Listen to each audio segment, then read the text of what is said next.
This Rockstar 860 TV. Let's listen to former DPP Paula Llewellyn talking to mutaburuka. Let us hear her talk about the evidence and let us find out why VYBZ Kartel and his co-accused Sean Storm, Kira Jones, Andre St. John's, and Sean Campbell will be freed. Let us listen. The thing about it is, I'm just a humble, how should I put it, prosecutor who is going to make an attempt. Former prosecutor. The thing is, you know that Mr. Palmer and other persons were convicted of murder at the trial. Then the matter went to the appeal court. They appealed conviction and sentence. And you had many This days was before they went to Privy Council, between this interview. their lawyers and lawyers for the Crown, for the prosecution. At the end of the day, the judges upheld the conviction and sentence. However, there were arguments in law where their lawyers sought to persuade the Court of Appeal to give them what we call leave to appeal to the Privy Council in England. The Privy Council, according to our structure, legal structure, is still the highest appellate body for Jamaica. So the Court of Appeal in Jamaica did bounce and allowed them to appeal to the Privy Council. Now, along the way, while the matter is in England, before the Privy Council there, the lawyers in England and here certain grounds and allowed them to appeal to the Privy Council. Now, along the way, while the matter is there waiting to be heard in England, before the Privy Council there, the lawyers in England and here for Mr.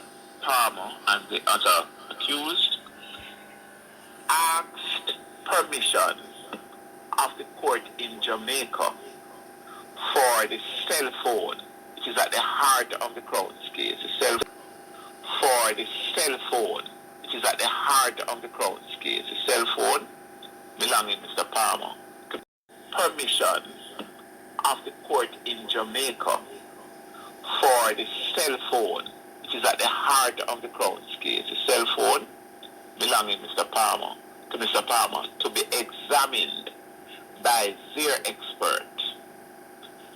The court here granted that permission on the condition that the cell phone is to be examined in the presence of the expert, the cyber expert, prosecution. So they were able to examine the phone. So what they did is sought leave from the Privy Council, and they did this in writing. So at the Privy Council, at the Court of Appeal. So we know what happened at the Privy Council. The convictions were squashed or quashed. 35 years given back. The conviction was thrown out. Adidja Palmer and his co-accused, the case was sent back to the Court of Appeals in Jamaica. That's where we are right now. We know last week, Friday, DPP Paula Llewellyn was told she could no longer serve in her position because her position extension was deemed unconstitutional to the Jamaican law and constitution. Acting DPP was put into position. We know Claudette Thompson.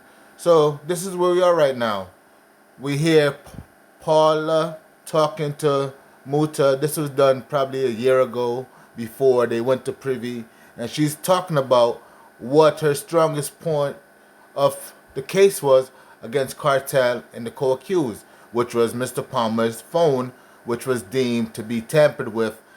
by the Privy Court phone expert, as you can hear Miss Paula say that the phone was examined by a Privy expert and a prosecution witness when they examined the phone, and we found out that the phone was tampered with. Now I mean, so if they can't bring that phone to trial to for the retrial, what evidence do they have? She said this was the heart of the prosecution case, the phone. But let us hear her talk some more. The Privy Council, having considered the written submissions, decided to refuse the application for leave to adduce the fresh evidence, that is the evidence that they wanted to bring before the Privy Council to try to establish that there was some improper interference with the cellular phone of Mr. Palmer while it was in the custody of the police. So they refused permission to do that, and they also refused permission for his lawyers, additional grounds of appeal, in respect of which permission had not been previously granted by the... That didn't reach Privy. Privy did look at it, like she said, but they refused to accept it because of the date and time. I guess it was they didn't get it to them in time of procedure.